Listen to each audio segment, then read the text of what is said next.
25 देवरानी 25 जेठानी। ये कहानी है कानपुर की, जहां एक मध्यम वर्गीय परिवार रहा करता था। राधा अपने पति मंगल के साथ रहती है।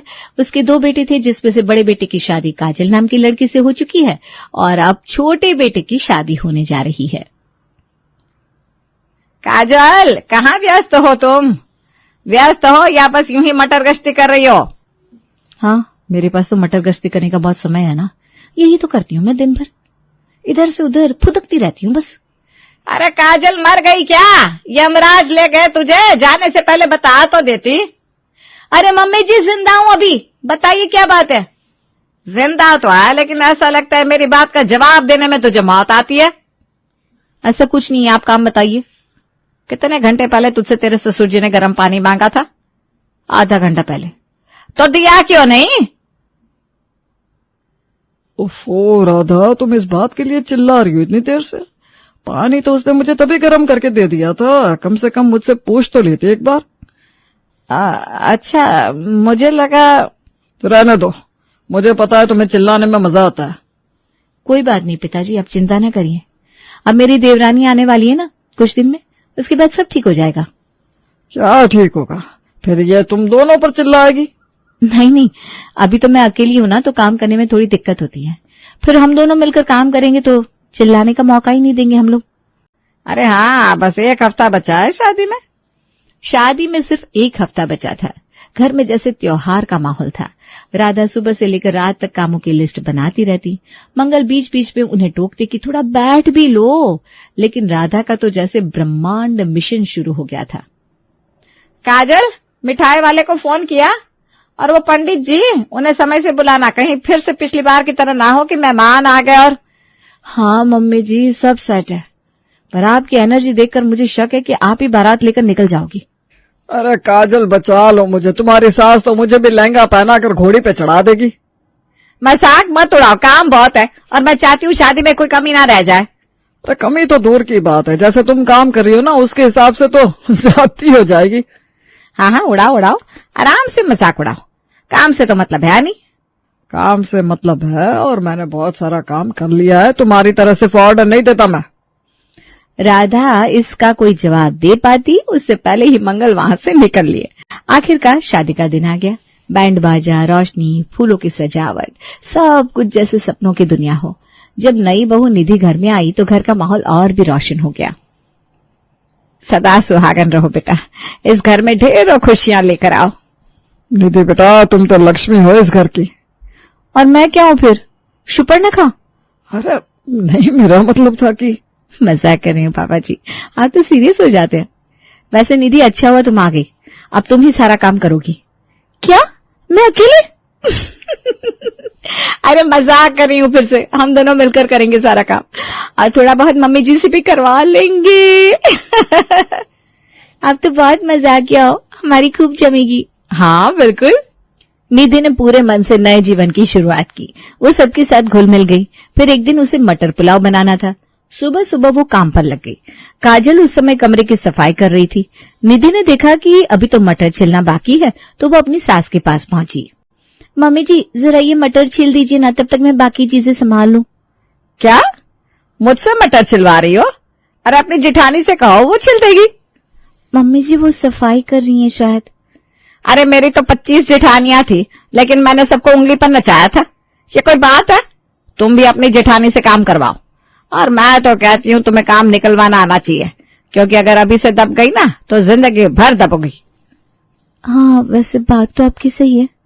राधा की बातों ने निधि के मन में कुछ हलचल कर दी। वो किचन से निकली और सीधा काजल के कमरे में गई। भाभी, जरा ये मटर छिल दीजिए ना, मैं चावल बिन लूं और मसाले पीस लूं तब तक। अरे अभी तो मैं सफाई कर रही हूँ ना निधि। ठीक है, जरा देर में कर दूंगी। नहीं दीदी, देखिए ना, खाना तो समय पर बनना है। सफाई तो आप कभी भी कर सकती हो, बस जरा मदद कर दीजिए, फिर मैं सब कर लूंगी। आहो, ऑर्डर दे रही हो? नहीं, रिक्वेस्ट कर रही हूँ। हाँ, वो तो पता चल रहा है। 25 जेठानियां में चाहिए मम्मी जी ने, तो मैं एक से तो शुरू कर ही सकती हूँ। वाह, क्या चालाक देवरानी मिली है मुझे। चलो अच्छा, अब मजा आएगा। काजल और निधि दोनों मिलकर किचन में मटर पुलाव बना रही थी। चूल्हे पर भगोना चढ़ा था। चावल की खुशबू पूरे घर में फैल रही थी और बीच बीच में काजल कहती है, देख निधि, जीरा सही टाइम पे डालना होता है, नहीं तो पूरा स्वाद बिगड़ जाता है। दीदी मैं भी सीखी हूं, अब आप फिक्र मत कीजिए, इस बार पुलाव गजब बनेगा। दोनों ने हंसते हुए पुलाव बनाया और मजे से खाया। फिर अगले दिन भरी दोपहरी में घर की घंटी बजी। इस टाइम कौन आ गया यार?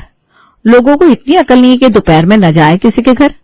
दरवाजा खोला तो सामने मोहल्ले की नामी गिरामी औरत वंदना खड़ी थी। बालों में जूड़ा, होठों पर गाढ़ी लिपस्टिक और हाथ में चमचमाता पर्स। अरे काजल, कितने दिन हो गए, तुम्हारे दर्शन नहीं हुए? अरे वंदना दीदी, आइए आइए, बहुत दिन बाद आना हुआ आपका। अंदर आइए ना, बैठिए। वंदना को ड्राइंग रूम में बिठाकर काजल थोड़ी देर बातें करने लगी, लेकिन मन में ख्याल था अब चाय तो बनानी ही पड़ेगी, पर दीदी को अकेले कैसे छोड़ दो। मम्मी जी से कह देती हूँ वो थोड़ी देर बैठ लें। काजल सीधा सासू माँ राधा के कमरे में गई। मम्मी जी, हमारे पड़ोस की वंदना जी आई हैं, मैं चाय बना लूं, तब तक आप उनके साथ बैठ लीजिए ना थोड़ी देर। राधा ने धीरे से उसकी तरफ तिरछी नजरों से देखा और सीधा जवाब दे मारा, क्या अपनी देवरानी से क्यों नहीं कहती? तू बड़ी है, उसे काम में लगाना सीख। पर वो सो रही है मम्मी जी, अच्छा नहीं लगता ना किसी को नींद में जगाना। अरे रे रे, यही तो शुरुआत होती है। नींद टूटने से क्या बिगड़ जाएगा उसका? तू अब भी दबा नहीं पाई तो जिंदगी भर उसकी गुलाम बन के रहेगी। मेरी तो 25 देवरानियां थी, सब मेरी उंगलियों पर नाचती थी। तू भी सीख ले कुछ, बड़ी है तो बड़ा बन के दिखा। काजल का चेहरा सीरियस हो गया। उसे लगा कि मम्मी जी की बातों में वजन है। वो सीधे निधि के कमरे में गई और निधि को झकझोर कर उठाने लगी। निधि, निधि उठो जरा। क्या हुआ दीदी? भूकंप आ गया या सुनामी जो ऐसे उठा रही हो? वंदना नाम का तूफान आया है। क्या? हमारी पड़ोसन वंदना जी आई हैं, मैं उनके साथ बैठी थी, अब चाय बनानी है। तुम जरा बैठ लो या फिर तुम चाय बना दो, मैं बैठ जाती हूँ। अरे तुम मम्मी जी जाग रही होंगी ना, उनसे कह दो। काजल ने झूठ बोल दिया, वो भी सो रही हैं, उन्हें उठाया तो बवाल हो जाएगा। निधि कुनमुनाते हुए उठी। उसका मूड खराब हो चुका था। वो ड्राइंग रूम में पहुंची और वंदना के पास बैठ गई। कैसी हो बहन, बड़ी दिनों बाद देखा तुम्हें। सिर्फ ठीक है दीदी, बस सो रही थी, दीदी ने जगा दिया। पर कोई बात नहीं, अच्छा किया जगा दिया, वरना आपसे मिल नहीं पाती। हाँ खैर वो सब छोड़ो, ये बताओ तुम्हारी सास कहाँ है? पता नहीं कहाँ है, शायद आप आई इसीलिए कहीं भाग गई होगी। वंदना को बात का बुरा नहीं लगा, उल्टा वो तो हंसने लगी। हाँ तुम्हारी सासू माँ तो मशहूर है हमारे मोहल्ले में। Oh really? इसी बीच काजल चाय ले आई। तीनों ने साथ बैठकर चाय पी। थोड़ी देर बाद वंदना विदा हो गई। शाम को निधि को बाजार से कुछ सामान लाना था, लेकिन उसे अकेले शॉपिंग का एक्सपीरियंस नहीं था। उससे राधा से कहा, मम्मी जी आप चलिए ना मेरे साथ, आपको तो सब पता होता है, मुझसे ना तोल भाव नहीं होता। नहीं, तू अपनी जेठानी को लेकर जा, मैं नहीं जाऊंगी। और वैसे भी मैंने तुझे समझाया था ना, अपनी जेठानी को चलाना सीख, जैसे मैं अपनी 25 जेठानी को चलाती थी। ठीक है मम्मी जी, जैसा आप कहें। निधि झल्लाती हुई काजल के पास गई। दीदी थोड़ा बाजार चलोगी, कुछ सामान लेना है। हाँ चलो, वैसे मैं भी बोर हो रही थी। दोनों मार्केट गई, सामान लेकर वापस लौट रही थी, तभी दरवाजे पर पड़ोसन रीना खड़ी मिली। अरे रीना बहन, आप यहाँ आओ ना, अंदर आओ। नहीं, मैं बस बुलावा देने आई थी। आज रात हमारे यहाँ जागरण है, अपनी सासू माँ से कह देना जरूर आए। अच्छा दीदी, जरूर बता दूंगी। निधि अपने शॉपिंग बैग्स लेकर सीधे कमरे में चली गई और काजल राधा के पास पहुंची। मम्मी जी, रीना दीदी आई थी, उन्होंने जागरण का बुलावा दिया है आज रात का। अरे मैं क्या करूंगी जाकर, तू निधि को लेकर चली जाना। पर उन्होंने खास तौर पर आपका नाम लिया था। अरे पर मेरी तबीयत ठीक नहीं है ना, तू निधि को लेकर जा। और वैसे भी तू बड़ी है, तुझे अपने से छोटी को काम में लगाना आना चाहिए। मैं भी अपनी 25 देवरानियों को ऐसे ही चलाया करती थी, तुझसे एक नहीं संभल रही है क्या? काजल ने लंबी सांस ली और बिना कोई बहस किए सहमति में सिर हिला दिया। ठीक है मम्मी जी, जैसा आप कहें।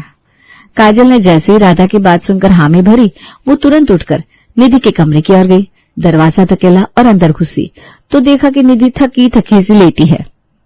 चलना निधि, सासू माँ ने फिर वही राग छेड़ दिया। रीना का बुलावा आया है जागरण के लिए और उन्हें दर्द हो रहा है, कह रही है निधि को लेकर जा। हे भगवान, सासू माँ कभी कोई काम खुद करती है कि नहीं? मैंने तो आज तक नहीं देखा। ठीक है, चलती हूँ। दोनों भारी कदमों से चलती हुई जागरण में पहुंचती है। अंदर माहौल भक्ति में डूबा हुआ था। ढोलक, मंजीरे और जगदम्बे जागरण की गूंज दोनों एक किनारे बैठती हैं। काजल दीदी, कुछ कहूं तो चौंक मत जाना। मम्मी जी ना मुझसे हमेशा एक ही बात कहती हैं, मेरी तो 25 जेठानियां थी, मैं सबको अपनी उंगली पर नचाती थी, तू भी अपनी जेठानी से काम करवा। काजल की आंखें जैसे बाहर आ गई। क्या? अरे यही तो वो डायलॉग है जो मुझसे बोलती हैं, मेरी 25 देवरानियां थी, सबको नचाती थी, तू भी अपनी देवरानी को नचा। दोनों आंखें चौड़ी करके एक दूसरे को देखने लगती हैं। मतलब एक ही स्क्रिप्ट दोनों को चेप रही है। इतनी देवरानियां और जेठानियां कहां से पैदा हो गई भाई? ये औरत गिनती भूल गई है या मोहल्ले की महिलाओं को भी जोड़ लिया है? मुझे तो लग रहा है कि ये सब बहाना है हम एक दूसरे से भिड़ाने का। तब तो बढ़िया आइडिया है, क्यों ना हम उनसे कहे कि अपनी 25 जेठानियां या देवरानियों को कभी घर पर बुला ले, मिलवा दे हमें भी। एकदम सही, ऐसा बोलेंगे कि सच्चाई का पर्दा खुद ब खुद उतर जाएगा। अगले दिन काजल सबसे पहले पहल करती है। वो राधा के पास जाकर कहती है, मम्मी जी आप तो कहती हैं आपकी 25 देवरानियां थी, तो कभी बुलाइए ना, मिलवाइए ना हमें भी। राधा चौंक कर उसकी ओर देखती है और थोड़ा गला खंखार के कहती है, हाँ हाँ बुलाएंगे बुलाएंगे, फिलहाल तो अपने काम पर लग जा, बहुत काम पड़ा है। काजल चली जाती है। थोड़ी देर बाद निधि आती है। मम्मी जी आपने कहा था आपकी 25 जेठानियां थी, कभी तो बुलाइए उन्हें, उनसे भी कुछ सीखने को मिले ना। ज्यादा ना बात मत बनाओ, काम पर लगो। जब मैं कह रही हूं कि थी तो थी। तभी टीवी ठीक करने वाला मिस्त्री आता है। मम्मी जी टीवी वाला आया है, जरा देख लीजिए ना, मैं बाजार से आती हूँ तब तक। अरे नहीं, मेरे कमर में तो बहुत दर्द है, ऐसा दर्द है जैसे 25 हाथियों ने मेरी कमर पर रेस लगाई हो। काजल को बिठा दो, वो देख लेगी। वो भी मेरे साथ बाजार जा रही हैं। अरे तो दोनों पहले काम निपटाओ फिर जाओ। मिस्त्री को चाय देना मत भूलना। मेरी 25 जेठानियां होती थी, एक से झाड़ू, दूसरी से पोछा, तीसरी से प्रेस, सब कुछ करवा लेती थी मैं। उफ़ो, फिर वही स्क्रिप्ट। फिलहाल दोनों टीवी सही करवाकर बाजार जाती है। अब अगले दिन मंगल राधा से कहता है, राधा मेरी शर्ट का बटन टूट गया है, जरा टांग देना। हाँ लाओ, कर देती हूँ। काजल, अरे हाँ काजल। जी मम्मी जी। ये अपने ससुर की शर्ट में बटन लगा दे। मम्मी जी आपको पता है ना मेरी नजर कमजोर है और चश्मा मैं मायके भूल आई हूँ। अरे तो तेरी देवरानी कब काम आएगी? अपनी देवरानी से करवा ले। मेरी तो 25 देवरानियां थी, एक से बर्तन मंजवाती थी, एक से मसाले पीसवाती थी। तू भी कुछ सीख तो बढ़िया है। हे भगवान, कोई टेप रिकॉर्डर बंद करवा दे। ये काम निपटता है तो निधि हाथ में एक पुराना फोटो एल्बम लेकर राधा के पास जाती है। मम्मी जी ये एल्बम बहुत पुराना हो गया है, इसके पन्ने उखड़ रहे हैं, सोच रही थी इसमें नए पन्ने जुड़वा दूं, आप देख लीजिए ना। कि अरे मुझे क्या फुर्सत, तू अपने जेठानी से करवा ले। मेरी तो 25 जेठानियां थी, 25 राय मिल जाती थी मुझे, तो एक तो ले ले। निधि बिना कुछ बोले काजल के पास पहुंचती है। मम्मी जी के पास क्या कोई स्क्रिप्ट बुक है? हर बार यही लाइन। अरे निधि, मम्मी जी से कहो कि 25 देवियां बुलाओ, कहीं इनमें से कोई देवी सचमुच शक्ति वाली निकली तो घर का हाल बदल देगी। दोनों हंस पड़ती है। कुछ दिन बाद की बात है, शाम का समय था। रसोई में काम करते हुए काजल और निधि आपस में बातचीत कर रही थी। दोनों के चेहरे पर थकावट और चिढ़ साफ झलक रहे थे। बस निधि, अब तो मेरा भेजा फ्राई हो गया है, समझ में नहीं आ रहा ये घर है या कोई झूठ का म्यूजियम। सही कह रही हैं आप। एक तरफ मम्मी जी बोलती है उनकी 25 जेठानियां थी, दूसरी तरफ मेरी मम्मी जी कहती है उनकी 25 देवरानियां थी, और बुलवाने को बोलो तो कान में तेल डाल लेती है। हाँ, और हर काम पर वही पुराना राग, अपनी देवरानी से करवाओ, अपनी जेठानी से करवाओ। उन्हें पता नहीं क्या मजा आ रहा है, ये तो लड़वाने वाला काम है। तभी दरवाजे की घंटी बजती है। बाहर से आवाज आती है,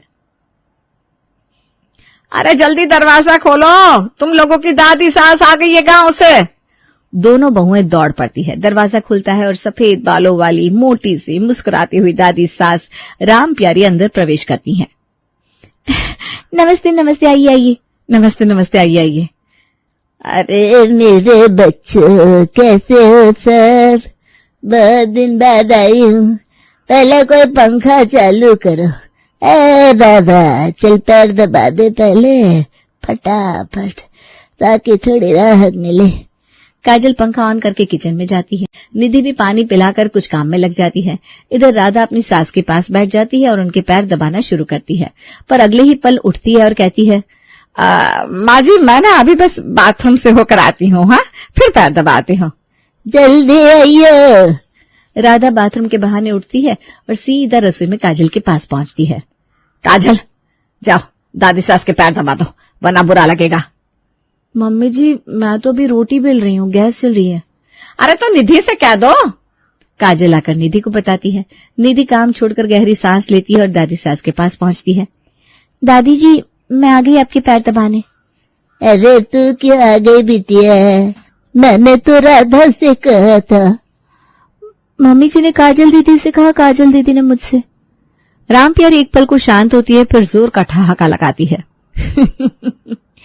मैं जानती थी ये चुड़ैल यही करेगी। अरे ये तो शुरू से ही कामचोर है। अरे हाँ, इससे एक बात याद आई। मम्मी जी की 25 देवरानी और 25 जेठानियां थी क्या? पागल हो क्या? तुम्हारा अपना दिमाग नहीं है, इसे सच मान रही हो? क्या मतलब, सच में 25 देवरानियां नहीं थी? अरे मेरी बच्ची, इंसान है, कोई खरगोश थोड़ी जो इतने हो जाए। वो तो बस शुरू से ही बहाने बनाकर काम से भागती है।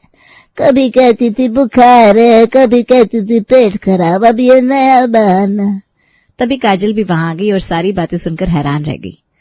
मतलब हमारी सासू माँ तो एक नंबर की स्क्रिप्ट राइटर निकली और हमें बना दिया अपना एपिसोड।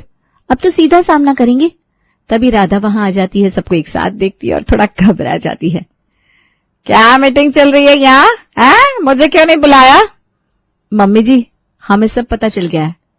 आपकी वो 25 देवरानी और जिठानी वाली बात सब झूठ थी ना? दादी सास ने सब बता दिया है। राधा एक पल को सन, फिर शर्मिंदा सी मुस्कान के साथ कहती है, अब बेटा क्या बताओ, काम करने का मन नहीं करता था तो बस कुछ भी बोल देती थी। तो मम्मी जी पहले ही बोल देती। हम कोई काम से पीछे हटते हैं क्या? हाँ, झूठ बोलना जरूरी तो नहीं था, वो भी ऐसा अतरंगा झूठ। अरे बेटा मेरी तो आदत ही है, बहाने बिना चैन नहीं आता, क्या करूं। राम प्यारी जोर से ठहाका लगाती है। सभी बहुएं हंसती हैं और माहौल हल्का हो जाता है।